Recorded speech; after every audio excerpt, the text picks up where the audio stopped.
5 ஆண்டு காலத்து திமுகவுடைய அதிருப்தி வாக்கு எங்கே போகும்? விஜய்க்கு தான் போகும். சென்ட் ஜார்ஜ் கோட்டையில் டிவிக்கு ஆளும் கட்சியா எழும். லயன் ஸ்குவாஷ் அசல் பழங்களிலிருந்து தயாரிக்கப்பட்ட ரியல் ஸ்குவாஷ் ஃபுல்லா ஜோரா. தமிழ்நாட்டில் ஆட்சியை பிடிப்பது என்பது அவ்வளவு எளிதானதல்ல.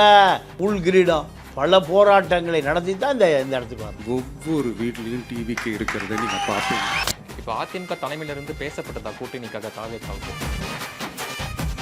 நீங்கள் கடலோர ஃபிஷர்மேன்ஸ் அத்தனை பேரும் இப்போது விஜய் ரசிகர். கிறித்துவ வாக்கு வங்கி ஒரு 3.5% திமுக உருவியாச்சு.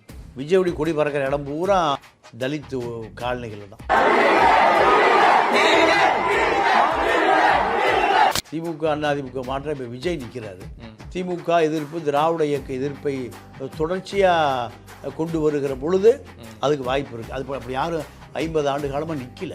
விஜயகாந்த் வந்தார், அதிமுக விலைக்கு வாங்கிருச்சு, கட்சி போச்சு. அப்போது இப்போ விஜய் அவர்கள் இந்த அழுத்தம் காரணமாக கூட்டணி போக வாய்ப்பு இருக்கா சார்? போவாரா போகும் சார்? ஜனநாயகன் உண்மையாக அந்த படத்துக்கு என்ன சிக்கல் சார்? ஏன் படம் வெளியே வர மாட்டேங்குது? நீங்கள் நடிகராக இருக்கிற வரை அதில் பிரச்சனை இல்லை. அரசியல் வந்து விட்ட பிறகு ஸ்டேட் கவர்மெண்ட்டை பாதிக்குது, எதிர்ப்பாக இருக்குது, மத்திய அரசுக்கு எதிர்ப்பாக இருக்குது. அப்போ அந்த அழுத்தம் வரத்தானே செய்யும். சசிகலா ஒரு பெரிய பட்டியலை ஆளுநர்கிட்ட அனுப்புது, அமைச்சர் பட்டியலில். அதில் ஓபிஎஸ் பேர் இல்லை. இதை தெரிந்து கொண்டு குருமூர்த்தி என்ன பண்ணுறாரு, தூங்கின தட்டை எழுப்பி 9 மணிக்கு போய் ஜெயலலிதா சமாதி உட்காந்து தர்ம யுத்தம். ஓபிஎஸ்கிட்ட இல்லாத பணமாக 3 முறை முதலமைச்சர் பலாயிரம் கோடி ரூபாய் கொண்டு போய் பாசிங் கன்செஷன் அபினேஷன் கொடுத்துட்டு ஏமாந்து நிற்கிறார். அதானிட்ட பலாயிரம் கோடி கொடுத்துட்டு ஏமாந்து நிற்கிறார். அரசியல் எதிர்காலமே இல்லை. எடப்பாடி சேர்த்தவே மாட்டேங்கிறார். அமித்ஷா பார்க்கவே மாட்டேங்கிறார். மோடி கண்டுக்கவே மாட்டேங்கிறார். அமித்ஷா ஐடிசி பார்க்கில் தங்கியிருக்கும் போது ஹோட்டலில் அறை போட்டு தங்கியிருக்கார், கூப்பிடல. அப்போ என்ன காரணம்?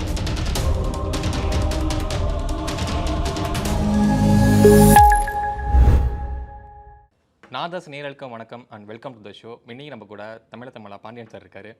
வணக்கம் சார். வணக்கம் சார். ஜனநாயகன் உண்மையாக அந்த படத்துக்கு என்ன சிக்கல் சார்? ஏன் படம் வெளியே வர மாட்டேங்குது? இல்லை, அதில் அந்த படத்தில் நிறைய அரசியல் கலப்பு இருக்குது. இந்த அரசியல் கலப்பு, 2வது 41 பேர் மரணம், அதுக்கு பின்னாடி ஜனநாயகன் இருக்குது. அந்த 41 பேர் கரூர் வேலுச்சாமி ஒரு கூட்டம் நீங்கள் நெருக்கடியை செயற்கையாக உருவாக்கி படப்பிடிப்புக்காக ட்ரோன்களை பறக்க விட்டு எடுக்கப்பட்ட காட்சிகள் தான் அந்த ஜனநாயகன் படத்தினுடைய காட்சிகள். இதை தணிக்கைத்துறை இதை கண்டுபிடிச்சிருச்சு. இதுதான் இப்போ அவருக்கு இருக்கக்கூடிய பெரிய நெருக்கடி. இந்த தகவல் பொய்யான தகவல் அப்படியே இருந்தாலும் அந்த காட்சிப்படி நீக்கிட்டு நம்ம படத்தை ரிலீஸ் பண்ண வழியை பார்க்கலாமே சார். அது ஏன் இல்லை, அது இப்போ நீங்கள் நானும் பேசுகிறது பூரா மிக எளிமையானதல்ல. தணிக்கைத்துறைக்கும் நீதிமன்றத்துக்கும் உள்ள பிரச்சனை. நீதிமன்றம் அதில் தணிக்கைத்துறை சொல்லுகிற விஷயத்தை பூரா நீதிமன்றம் இப்போ அதை பரிசீலனை செய்யுது. அப்போ இதை நீதிமன்றம் முழுமையாக இதை பரிசீலனை செய்து அந்த காட்சிகளை பூரா வெட்டி அதுக்கு பிறகு தான் படத்தை வெளியிடணும்னு தணிக்கைத்துறை நீதிமன்றத்துக்கு சொல்லுது. நீதிமன்றம் உச்ச நீதிமன்றம் தனி நீதிபதிகிட்ட கொடுத்துருக்கு. அதனால் அது ஒரு ஆய்வில் இருக்குது. அதாவது ஜட்ஜ்மெண்ட் ரிசர்வ்டு. இது தவிர்த்து ஒரு அரசியல் அழுத்தம் இருக்குன்னு சொல்கிறாங்க. கூட்டணிக்கான அழுத்தம் தான் சொல்ல வராங்க. அது அழுத்தக்கான வாய்ப்பு இருக்கு. அதாவது நீங்கள் நடிகராக இருக்கிற வரை அதில் பிரச்சனை இல்லை. அரசியல் வந்து விட்ட பிறகு அது ஸ்டேட் கவர்மெண்ட்டை பாதிக்குது, எதிர்ப்பாக இருக்குது, மத்திய அரசுக்கு எதிர்ப்பாக இருக்குது. அப்போ அந்த அழுத்தம் வரத்தானே செய்யும். ஒரு ஆள் சாதாரணமாக இருக்க வரைக்கும் ஒன்றும் பிரச்சனை இல்லை. வார்டு கவுன்சிலராக நிற்கிறாருன்னா அங்கே இருக்க அதிமுக, திமுக, காங்கிரஸ், கம்யூனிஸ்ட்டு அத்தனை பேரையும் மீறித்தானே ஜெயிக்க முடியும். சாதாரண வார்டு கவுன்சிலர் இருக்குது. பழைய வார்டு கவுன்சிலர் இருப்பான் திமுகவில், அதுக்கு முந்தைய வார்டு கவுன்சிலர் அதிமுகவில் இருப்பான், கம்யூனிஸ்டாக இருக்கும், காங்கிரஸாக இருக்கும், பாமகவாக இருக்கும், தாவேக்காவாக இருக்கும், பல பிரச்சனை இருக்குல்ல. ஒரு கவுன்சிலருக்கு இத்தனை கட்சியை மீறி நீங்கள் ஜெயிக்கணும். ஓட்டு என்னமோ ஒரு 5000 ஓட்டு தான். 5000 பேர் ஆளுக்கு பிரித்தா ஒரு 2000 ஓட்டு வரும். புஷி எம்எல்ஏ ஆன மாதிரி. புஷி எத்தனை 2000 ஓட்டு தான் எம்எல்ஏ ஆனார். புஷி ஆனந்து 2000 ஓட்டு சுயேட்சை அதே தான். ஆனால் அவர் இப்போ எம்எல்ஏ அதே தான். அப்போது தமிழ்நாட்டில் ஆட்சியை பிடிப்பது என்பது அவ்வளோ எளிதானதல்ல. பல நெருப்பார் பல முள்கிரீடம் பல போராட்டங்களை நடத்தி தான் இந்த இடத்துக்கு வரணும். இப்போ விஜய் அவர்கள் இந்த அழுத்தம் காரணமாக கூட்டணி போக வாய்ப்பு இருக்கா சார்? போவாரா போக இல்லை குறிப்பாக அவருக்கு இந்த அழுத்தம் தான் இப்போ அவர் தனியாக நிற்கிறார். அழுத்தம் தான் திமுகவுடைய வாக்கு வங்கியை உடைக்கணும். இது கிறித்துவ வாக்கை உடைக்கணும், முஸ்லீம் வாக்கை உடைக்கணும், தலித்து வாக்கை உடைக்கணும். இதுதான் பாஜக கொடுத்துருக்க அசைன்மெண்ட். அதை உடைச்சாலே திமுக தோக்கும், இந்த கூட்டணி ஜெயிக்கும். இது அவர்களுடைய கணக்கு சரியாக தான் போயிட்டுருக்கு. கணக்கு சரியாக தான் போயிட்டுருக்கு. கிறித்துவ மிஷினரிகள் பூரா இப்போ விஜய்க்கு ஆதரவு தெரிவிக்குது. நீங்கள் கடலோர ஃபிஷர்மேன்ஸ் அத்தனை பேரும் இப்போது விஜய் ரசிகர்கள். அவங்க பூரா பெந்தகோஸ். அடுத்து சிஎஸ்ஐ சவுத்து நாடார்கள் பூரா கிறிஸ்டியன். மிஷினரிகள் கட்டுப்பாடு தான், அவர்களை மீறி ஓட்டு போட மாட்டாங்க. அதுக்கு மேலே ஆர்சி ரோமன் கேத்தலிக்ஸ். அவங்க பூரா நீங்கள் விஜய்யுடைய பிள்ளைமார் சமூகம், பிள்ளைமார் உடையார், இப்படி இந்த சமூகம். அப்போ அவர்களும் விஜய் ஆதரிக்கிறாங்க.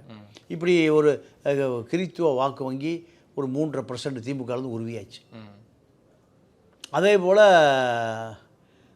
தலித்து வாக்கு வங்கி விஜயுடைய கொடி பறக்கிற இடம் பூரா எங்கே தலித்து காலனிகளில் தான். இந்த பட சிக்கலுக்கு மாநில அரசும் ஒருவேளை காரணமாக இருக்குன்னு சொல்கிறாங்க. இல்லை, மாநில அரசு பங்கே இல்லை, இதில் ஒரு ரோலே இல்லை. சும்மா அதை அவதூறதான தவிர தணிக்கைத்துறையும் நீதிமன்றங்களும் நீங்கள் இதுக்கு பெரும் பொறுப்பு. தணிக்கைத்துறை மத்திய அரசாங்கத்துடைய கட்டுப்பாட்டில் இருக்குது. இதில் மாநில அரசாங்கம் பங்கே இல்லை, ஒன்றுமே இல்லை. அது வதந்தி தான். இப்போ விஜய் அவர்கள் தொடர்ந்து திமுகவை ரொம்ப கடுமையாக விமர்சிக்கிறாரு. இந்த அளவுக்கு கடுமையாக விமர்சிக்க என்ன காரணம் சார்? இல்லை, அப்போ தான் வாக்கு வங்கி மடைமாற்ற முடியும். திமுக மீது கடுமையான அதிருப்தி இருக்குது. திமுக மீது கடுமையான அதிருப்தி இருக்குது. அந்த வாக்குகளை உடைத்தாலே திமுக தோக்கும், அதிமுக ஜெயிக்கும். இது அவர் கொடுக்கப்பட்ட அசைன்மெண்ட். தமிழ்நாட்டில் திமுக எதிர்ப்பு தான் நீண்டகால அரசியல். விஜயகாந்த் வந்து திமுக எதிர்ப்பு, வைகோ வந்தது, ராமதாஸ் வந்தது, எம்ஜிஆர் வந்தது, ஜெயலலிதா வந்தது, எல்லாம் சீமான் வந்தது, விஜய் வந்தது, எல்லாம் திமுக எதிர்ப்பு. அதை வேகப்படுத்தினால வாக்கு வங்கி உயரும். இதுதான் விஜய்க்கு சொல்லப்பட்ட ரகசியம். ஓகே, இப்போ நீங்கள் கொடுக்கப்பட்ட அசைன்மெண்ட்னு சொன்னீங்க. அந்த அசைன்மெண்ட் கொடுக்கறது யார் சார்? இல்லை அவராக அதை நிர்ணயம் பண்ணிக்கிட்டாரா? இல்லை, நம்ம வெளியே தெரியாத பல ரகசியங்கள் அரசியலில் நடக்கும். அதுக்கு பேர் தான் ராஜதந்திரம்னு சொல்லுவோம். அந்த ராஜதந்திரங்கள் பாஜகவினுடைய ராஜதந்திரங்களாகத்தான் இருக்கும். ஏன்னா அகில இந்திய அளவில் திமுகவை வீழ்த்த வேண்டிய தேவை இருக்குது பாஜகவுக்கு. அப்போது விஜயை பயன்படுத்தி தான் திமுகவை வீழ்த்த வேண்டும் என்பது தான் பாஜகவினுடைய ராஜதந்திரம். அந்த ராஜதந்திரம் மறைமுகமாக செயல்படுத்தப்படுகிறது. அது வெளிப்படையாக கண்டுபிடிக்க முடியாது. அப்போ எல்லா அரசியலுக்குள்ளே ஒரு பெரிய பின்னணி இருக்குது, அரசியல் இருக்கும். அதே போல் விஜய்க்கு பின்னால் அரசியல் இருக்கலாம், இல்லாமலும் போகலாம். இப்போ விஜய் அவர்கள் பேசும்போது பாஜக கூட்டணியில், அதாவது பாஜக தலைமையிலான கூட்டணின்னு சொல்லியிருக்காரு. ஸோ அந்த மாதிரி பிரித்து பேச என்ன காரணம் சார்? நான் நேராகவே அதிமுகன்னு சொல்லியிருக்கலாம். இல்லை, நான் பாஜக என்ன எதிர்க்கிறேன். அதிமுக பாஜக நான் எதிர்ப்பாளர். பாஜக அதிமுக எனக்கு கொள்கை எதிரி. அகில இந்திய அளவில் பாஜகவுக்கு எனக்கு எந்த உறவும் இல்லை. இதை சொல்லுவதற்காக இந்த வார்த்தையை பயன்படுத்துகிறேன். ஏன்னா முஸ்லீம் ஓட்டு வரணும்ல, கிறிஸ்டின் ஓட்டு, 2 பேருமே பாஜக எதிரிகள். அந்த எதிரிகளுடைய வாக்கை தன் பக்கம் ஈர்ப்பதற்கு இதை சொன்னால் தான், ஓ இவர் பாஜக ஆள் இல்லை அப்படி தன்னை நிரூபிக்க வேண்டியிருக்குல்ல, அதுதான் அது காரணம். ஓகே, இப்போ அதிமுக தலைமையிலிருந்து பேசப்பட்டதா கூட்டணிக்காக தாவேக்காவுக்கு? இல்லை, அப்படிலாம் ஒன்றுமே இல்லை. அதெல்லாம் அரசியலுக்கு தெரியாத சொல்கிற கூத்து, அது வாய்ப்பே இல்லை. அது விஜய் வருவார்னு எடப்பாடி எதிர்பார்த்தார். அந்த காலமெல்லாம் முடிஞ்சு போச்சு. அந்த காலமெல்லாம் முடிஞ்சு போச்சு. அதுக்கு பிறகு தான் பாஜகவோட அதிமுக கூட்டணி வச்சிருச்சு. அப்புறம் விஜய்க்கான கதவு அடைக்கப்பட்டு விட்டு. அதெல்லாம் வாய்ப்பே இல்லை. ஓகே, இப்போ 2026 தேர்தலில் திமுக எந்த அளவுக்கு எதிர்கொள்ள போகிறாங்க சார்? என்ன மாதிரி ஸ்ட்ராட்டஜி யூஸ் பண்ணுவாங்க சார்? இல்லை, திமுகவை பொறுத்தவரை திமுக முழுக்க நம்பியிருக்கிற வாக்கு முஸ்லீம், கிறித்துவ, தலித்து வாக்கு தான். இந்த வாக்கு தன்னை விட்டு போகாதுன்னு நினைக்கிறாங்க. தன்னை விட்டு போகாமல் இருந்தாலே திமுக கடந்த ஆட்சி காலத்தில் வெற்றி பெற்ற இந்த ஃபார்முலா மீண்டும் தன்னை ஆட்சிக்கு கொண்டு போகும்னு நம்புகிறாங்க. அதுதான் திமுகவுடைய ஃபார்முலா. அதை தாண்டி எந்த ஃபார்முலாவும் திமுகட்ட இல்லை. இப்போ அதிமுக கூட்டணி பலமாக இருந்தாலும் இந்த எலெக்ஷன்லையுமே திமுக தான் மட்டும் ஆட்சி அமைக்குன்னு சொல்கிறாங்க. அந்த கருத்து கணிப்புகள் கரெக்டாக இருக்குமா சார்? உண்மையாக இல்லை இல்லை, அந்த கருத்து கணிப்பு திமுகவே உருவாக்குது. திமுகவே உருவாக்குது. அப்போ திமுக 5 ஆண்டு காலத்தில் திமுகவுடைய அதிருப்தி வாக்கு எங்கே போகும்?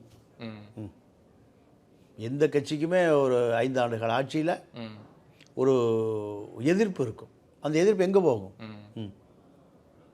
அதிமுக தான் போகும், விஜய்க்கு தான் போகும். அப்போ திமுக சமமாக பிரிஞ்சு போக வாய்ப்பு இருக்கா சார்? இல்லை ஒரு கட்சிக்கு தனிப்பட்ட முறையில் போகுமா சார்? இல்லை, அதாவது தலித்து வாக்குகள் அதிமுக பக்கம் போகாது, அது பூரா விஜய்க்கு போகும். நடுநிலை வாக்காளர்களுடைய அதிருப்தி அதிமுகவுக்கு போகும். அதிமுக வாக்கு அதிமுகவை விட்டு வெளியேறாமல் இருந்தாலே அதிமுக ஜெயிச்சது. திமுக வாக்கு தான் உடையுது. விஜய் உடைப்பதே திமுக வாக்கு தான். அப்போது அதிமுக வாக்கு தன்னுடைய வாக்கை தக்க வைத்தாலே திமுக வாக்கை விட அதிகமாக இருக்கும். ஓகே, இந்த அதிமுக கூட்டணி வெற்றி அடைய வாய்ப்பு இருக்கா சார்? இல்லைங்க, எதிர்காலத்தில் அதிமுகவை தவிர வேறு வெற்றி அடைவதற்கான அரசியலே இல்லை. வேறு எந்த கட்சிக்கும் வாய்ப்பே இல்லை. வாய்ப்பே இல்லை. திமுக ஒன்றும் திமுக வெற்றி பெறணும், இல்லை அதிமுக வெற்றி பெறணும். இந்த கூட்டணி மாற்றத்தினால வெற்றி வாய்ப்பு மற்ற கட்சிக்கு போக வாய்ப்பு இருக்கா சார் எது வரும் காலத்தில்? இல்லை, அதை இப்போலாம் கணிக்க முடியாது. ஏன்னா திமுக அதிமுக மாற்றம் இப்போ விஜய் நிற்கிறாரு. அப்போ விஜய் இதை தொடர்ச்சியாக திமுக எதிர்ப்பு, திராவிட இயக்க எதிர்ப்பை தொடர்ச்சியாக கொண்டு வருகிற பொழுது அதுக்கு வாய்ப்பு இருக்குது. அது அப்படி யாரும் 50 ஆண்டு காலமாக நிற்கல. திமுக அதிமுக எதிர்த்து யாருமே நிற்கலை. விஜயகாந்த் வந்தார், அதிமுக விலைக்கு வாங்கிருச்சு, கட்சி போச்சு. அப்போது 14% வாக்கு வரை யாரும் உயரவில்லை. அப்படி உயர்ந்தால் வாய்ப்பு இருக்கு சார். ஓபிஎஸ் அவர்கள் அவர் நிலை என்ன, எதிர்காலம் என்னவா இருக்க போகுது சார்? இல்லை, ஓபிஎஸை பொறுத்த வரைக்கும் சொந்த கட்சி தொண்டர்களே விசுவாசமாக வச்சுக்கல. அதனுடைய விளைவு தான் அவர் இப்போது அதிமுக ஏன் இணைத்து கொள்ள மறுக்குதுன்னா இவர்கிட்ட வாக்கு வங்கி இல்லை. தினகரனால் 20 தொகுதிகளில் அதிமுகவை வீழ்த்த முடிஞ்சது. 20 தொகுதிகளில் எல்லா தொகுதிகளிலுமே அதிமுக அமமுக நேரடி போட்டி இருந்தது. இதே போட்டி ஓபிஎஸ்ஸால் உருவாக்க முடியவில்லை, வாக்கை பிரிக்க முடியல. ஓபிஎஸ்ஸை பொறுத்த வரைக்கும் ஒரு முழு நேர அதிமுக எதிர்ப்பாளர்களாக அதிமுக தொண்டை இவரை ஏற்றுக்கொள்ளவில்லை.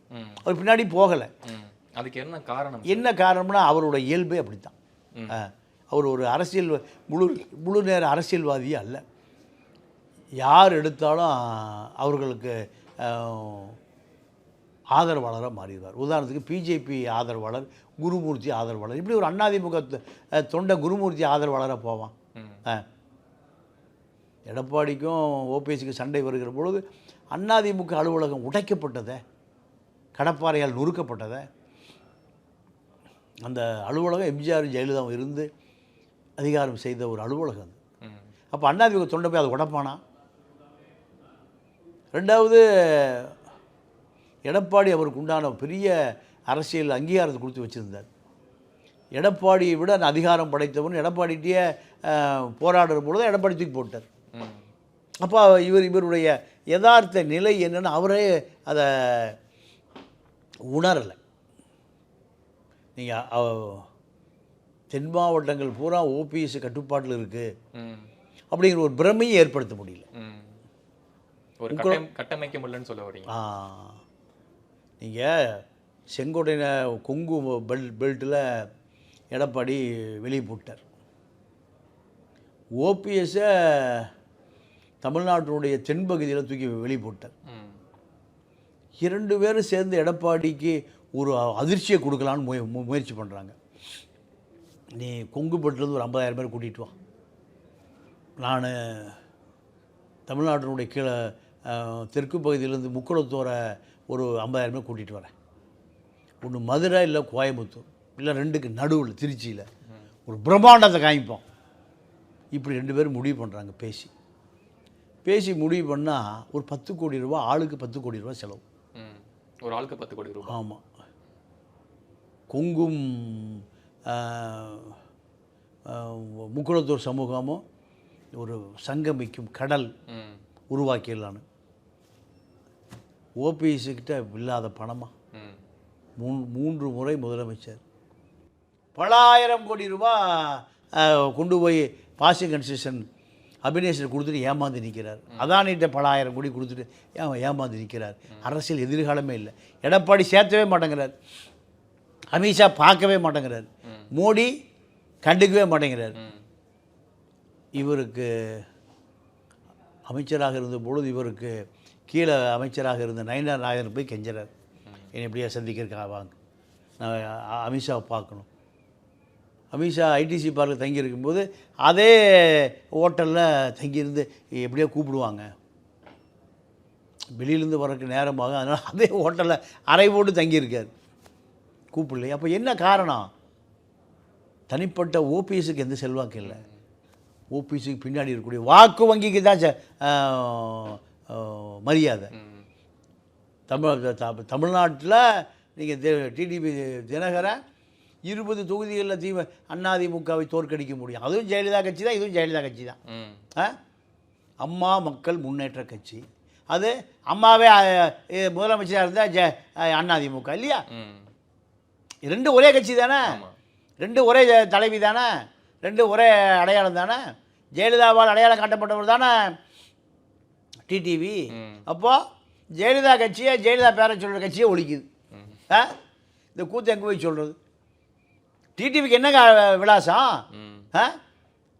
ஜெயலலிதா அம்மா மக்கள் முன்னேற்ற கட்சின்னு வச்சுருக்க, அது என்ன, அது அப்பா முன்னேற்ற கட்சி, அது இல்லை வேறு அடுத்த முன்னேற்ற கட்சி, அது ஏது? அது அதிமுக. அதிமுக தான் ஜெயலலிதா முதலமைச்சராக இருந்தது. அந்த கட்சி இந்த கட்சியை ஒழிக்குது. அப்போது இதை கூட செய்ய முடியல ஓபிஎஸ். இப்போ சமீபத்தில் ஓபிஎஸ் அவர்கள் சேகரபாபு செஞ்சதாக ஒரு ஸ்டேட்மெண்ட் இருக்குது, அது உண்மையா சார்? உண்மையாக சந்திச்சிருக்காரு? இல்லைங்க, அதாவது சபாநாயகர் அப்பா ரூமில் வச்சு சந்தித்தது உண்மை தான். ஆனால் திமுகவில் இணைந்தால் அவருக்கு 10ஓடு 11 அத்தோடு இது ஒன்று. உதயநிதிக்கு தொண்டராக தான் இருக்கணும். அவர் உதயநிதிக்கு தொண்டராக தான் இருக்கணும். எம்ஜிஆர் அவர் பார்த்ததே இல்லை, ஜெயலலிதாவோடு இருந்தார். அந்த அம்மா எப்போ சிறைக்கு போகுது அப்போ இவர் முதலமைச்சராகும்.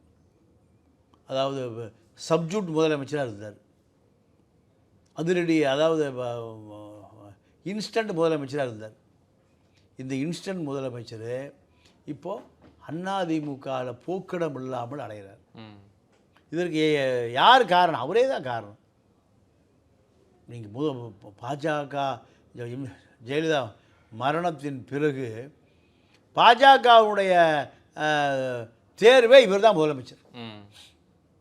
அப்போ பாஜகவை வைத்துக்கொண்டு இவர் முதலமைச்சர் நாற்காலிக்கு பிடிக்க முடியலன்னா இவருடைய எந்த சக்தியில் இருந்தான்னு அர்த்தம்.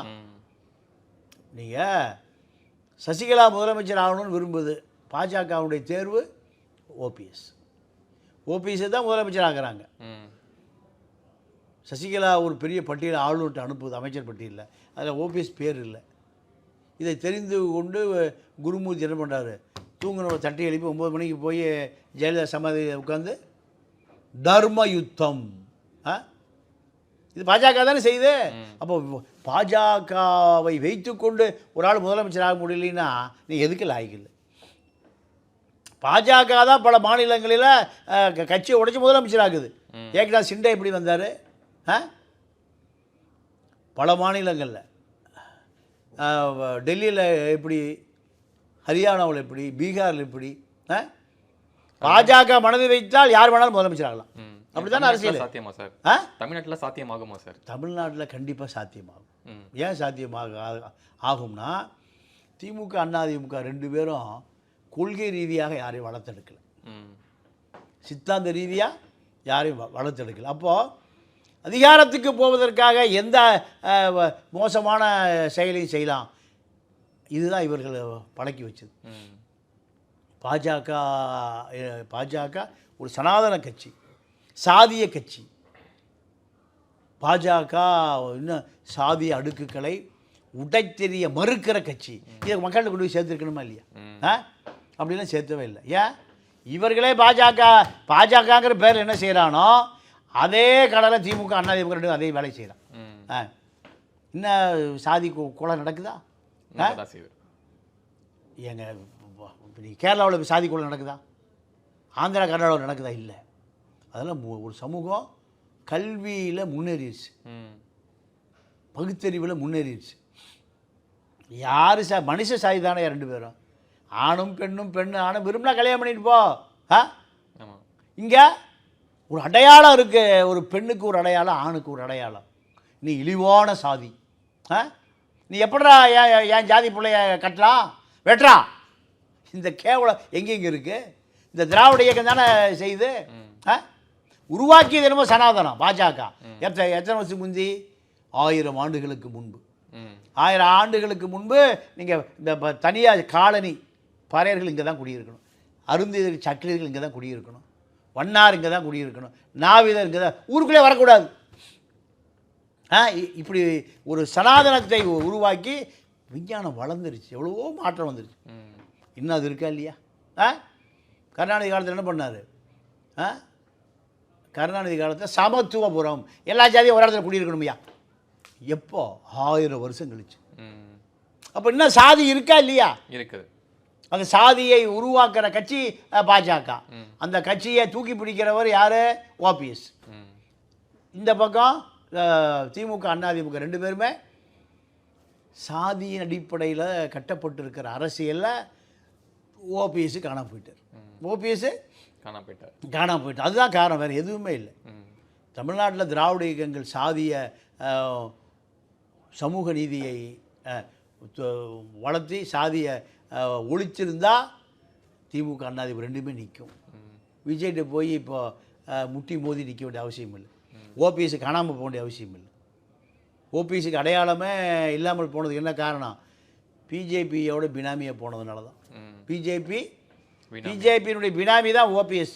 இப்போ பிஜேபியே உனக்கு பின்னாடி ஆள் இல்லை, உனக்கு பின்னாடி வாக்கு வங்கி இல்லை, உனக்கு பின்னாடி செல்வாக்கு இல்லை, ஒன்றிய செயலாளர் இல்லை, நகர செயலாளர், மாவட்ட செயலாளர் ஒன்றும் இல்லைன்னு நீயே வேடம் போதாட்டி விட்டான். அதுதானே உண்மை.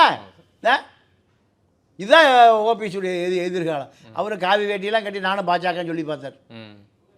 பாஜக ஆட்கள் பூரா காவி வேட்டி கட்டுவான், கருப்பு வேட்டி கட்டுவான், மஞ்சள் வேட்டி கட்டுவான், பச்சை வேட்டி கட்டுவான். அதையே அதிமுக கரை வேட்டியை மாற்றி கலரையே கட்டினார். ஏன்? உங்களுக்கு பின்னாடி ஒரு 10 மாவட்டம் இருந்துருக்கணுமா இல்லையா? ஓபிஎஸ்க்கு பின்னாடி நீங்கள் தேனி, பெரியகுளம், திண்டுக்கல், ராமநாதபுரம், தூத்துக்குடி, திருநெல்வேலி, இப்படி 10 மாவட்டம் அடர்த்தியாக முக்குளத்தோர்கள் வாழுகிற மாவட்டம். ராமநாதபுரம், திருவாடானை ஒன்றுமே இல்லையே. அப்போ அதனுடைய விளைவு தான் பாஜகவுக்கு நீங்கள் வேண்டாத பிள்ளையாக போயிட்டீங்க. எக்ஸ்ட்ரா லக்கேஜ் என்ன பண்ணுவான்? நீ இருக்கட்டும், இந்த முட்டை இருக்கட்டும், நான் ஊருக்கு போய் திரும்பி வரும்போது எடுத்துக்கிறேன். இந்த லக்கேஜ் வேண்டாம் ஐயா, இங்கேயே இருக்கட்டும். பஸ் ஸ்டாண்டில் கிளாக் ரூம்னு ஒன்று இருக்கும், லக்கேஜ் வைக்கிறதுக்கு ஒரு ரூமு, அங்கேயே வச்சுட்டு போயிடுவான். இப்போ கிளாக் ரூமில் இருக்கிற எக்ஸ்ட்ரா, அதாவது லக்கேஜ் யார்? ஓபிஎஸ். இதுதான் அவருடைய அரசியல். சார், இறுதியாக ஒரு கேள்வி. ஓபிஎஸ் அவர்கள் டிவி கலைஞர் வாய்ப்பு இருக்கா சார்? அதெல்லாம் வாய்ப்பு இல்லைங்க. அவர் 100 வகையில் நான் பாராட்டுறேன். எப்படி பாராட்டுறேன்னா, அவருக்கு அடையாளம் கொடுத்தது அது அதிமுக. அவருக்கு அவர் முதலமைச்சர் ஆக்கியது ரெட்டையில் எம்ஜிஆருடைய கட்சி, ஜெயலலிதாவுடைய கட்சி. இதுதான் அவருக்கு அடையாளம். உச்சாத்தேவர் டீ கடையில் என்ன அடிச்சிட்டு இருந்தார்? டீ மாஸ்டர், டீ கடை ஓனராகவே வச்சுக்கங்க. வடிவேல் சொல்கிற மாதிரி, ஏன்டா 4 வீலு, ஒரு ஆட்டோ, அதுக்கு 4 சக்கரை, நீ எல்லாம் ஓனராடா, அம்பானியும் ஓனர், நீ ஓனரா, அந்த கதை தான். அப்போது உன்னை எவ்வளோ பெரிய பதவியில் உட்கார வச்சது அதிமுக. இந்த அதிமுக அடையாளத்தை இழந்துருவோன்னு இப்போ அவர் கவலை வந்துருச்சு. அதிமுக நம்ம அந்நியப்பட்டு போயிடும், செங்கோட்டையை மாதிரி தெருவுக்கு போயிடுவோம். நீ அதிமுக சொல்ல முடியுமா? செங்கோட்டையன் 50 ஆண்டு கால அரசியல்வாதிங்க. அவர் 72 74 வயசுனா 25 வயசில் அதிமுகவுக்கு வந்து ரெட்டையிலைய சோப்பில் வச்சவர். எத்தனை வருஷம் வச்சுருக்காரு? 50 ஆண்டு காலம். எம்ஜிஆருங்க, ஜெயலலிதாங்க. இப்போ அண்ணா எம்ஜிஆர் படம், ஜெயலலிதா படம் வைக்கவே முடியல. வைக்கக்கூடாதுங்கிறானுங்க. யார்? தாவேக்கா. யாரை வைக்க சொல்கிறான்? எங்கள் தளபதியை வையாங்கிறான். இல்லை, இது ஆரம்ப கட்டத்தில் அதெல்லாம் உங்கள் விருப்பம், எந்த ஃபோட்டோ இல்லை சார், அது நீங்கள் அதெல்லாம் ஒரு 2 நாளைக்கு சொல்லுவான் சார், 3 நாளைக்கு சொல்லுவான். காலம் பூரா நீங்கள் ஜெயலலிதா எம்ஜிஆர் போட்டோ வச்சுட்டு இருக்க முடியுமா? தூக்கி எரிஞ்சிட்டு எங்கள் தளபதி போட்டோ வையாங்குவான். நீங்கள் வைக்க முடியுமா? அப்படி யாராவது ஒரு ஆளை காமிங்க. வாய்ப்பே இல்லை. இப்போ ஓபிஎஸ் என்ன நினைக்கிறாருன்னா, நம்ம அதிமுக வெகு தூரம் வந்துட்டோமே, இப்போ திருப்பி அதிமுகவுக்குள்ள போக முடியுமா? நமக்கு அந்த ரெட்டை இலை கிடைக்குமா? கிடைக்காது. நமக்கு அவர் 100 ஆண்டு காலம் வாழட்டும். யாரும் ஜெயலலிதா சொன்ன போல தான், நீங்கள் ஆள வேண்டான்னு தான் சொன்னமே தவிர வாழ வேண்டான்னு சொல்லலாமா தாயர்? திமுக காரன் சொல்கிறாங்க ஜெயலலிதாவை. அதே போல தான் 100 ஆண்டு காலம் அவர் வாழட்டும். ஆனால் நீங்கள் இறுதி ஊர்வலத்தில் அதிமுக கொடி போற்றுவது என்பதே அவனுடைய கனவு சார். அதிமுக தொண்டனுடைய கனவு இல்லையா? நீங்கள் சுடுகாட்டில் போங்க, அங்கே அதிமுக கொடி பாருங்க, பார்த்துருக்கீங்களா? உலகத்திலேயே தமிழன் தாங்க சுடுகாட்டில் கட்சி கொடியோ கடலை அடித்து வச்சுட்டு தூங்குறாள். உலகத்தில் எங்கே அப்படி இருக்கா? அப்போது இந்த ஏக்கம் அவருக்கு இப்போ வந்துருச்சு. நான் உண்மையோடு சொல்கிறேன். எனக்கு அவர் நண்பர் தான் ஓபிஎஸ். இந்த ஏக்கம் அவருக்கு பல லட்சக்கணக்கான தொண்டனுக்கு இந்த ஏக்கம் இருக்கும். அதனால தான் கடைசி வரைக்கும் அதிமுக இருப்பான். கம்யூனிஸ்ட் கட்சிக்கார கம்யூனிஸ்ட் போகவே மாட்டான். எனக்கு பல நண்பர்கள் தெரியும், வயசான ஆட்கள் தெரியும், சிபிஎம் கம்யூனிஸ்ட் கட்சியில். அவர்கள் எவ்வளவு தான் தப்பு நடந்தாலும் கம்யூனிஸ்டுகளை விட்டே கொடுக்க மாட்டான். கம்யூனிஸ்டுகளை யாராவது தரம் தாழ்த்தி பேசினா ரத்தம் கொதிக்கும். எனக்கு தெரிஞ்ச பல பேர் நான் பார்த்துருக்கேன். நீங்கள் நம்ம ஏழுமலைன்னு ஒரு சகோதரர் இருக்கார். அவர் இந்த வயசில் நீங்கள் ஆட்டோ ஸ்டாண்டு, பொதுமக்கள் கொடை, இப்படி இந்த வயசுலையும் அந்த ஈக்காடு தாங்கல்ல கம்யூனிஸ்ட் கட்சியை சேர்ந்த தோழை இன்னும் உழைச்சிட்டு இருக்காருங்க. அவருக்கு ஒரு 70 வயசு இருக்கும். அதுதான் கம்யூனிஸ்டுகள், அந்த கம்யூனிஸ்ட் பாசம், அந்த சேப்பு கொடி, செங்கொடி, ஒரு வரலாறு இருக்குது. அதோட விசுவாசம் அது அதே போல் ஓபிஎஸ் அதிமுக கொடி அவருக்கு அந்நியப்பட்டு கொண்டே போயிடுச்சு. போய் உடைக்கலாமா? கட்சி கடப்பாரை வச்சு அதிமுக ஆஃபீஸை உடைக்கலாமா? உடைச்சி என்ன தங்கம் வைரமாக எடுத்த நீ உடைக்கலாமா? அது அதிமுக தொண்டனுங்க கன்னியாகுமரியில் இருக்கிற ஏழைபாளைய கட்சி ஆஃபீஸ் பார்க்கணுன்னு ஆசையாக இருக்கான். அப்போ அது அறிவாலயத்துக்கு வர்றானா இல்லையா? கூட்டமா? அறிவாலயங்கிறது அவனுக்கு நான் இப்போதே அறிவாலயம் போயிட்டு வந்தேன். ஏதோ இப்போ ட்ரம்பை பார்த்துட்டு வந்த மாதிரி புட்டின சொல்கிறானா இல்லையா? அப்போது நீங்கள் அதிமுக அலுவலகம் உடைக்கப்பட்ட பொழுதே ஓபிஎஸை உடைத்து சுக்கு நூறாக்கிட்டான் அதிமுக தொண்டை. இதுதான் இவருடைய இன்றைய நிலை. சார், நிறைய தகவல் கொடுத்தீங்க. உரைக்கு நன்றி. வணக்கம். நன்றி, வணக்கம்.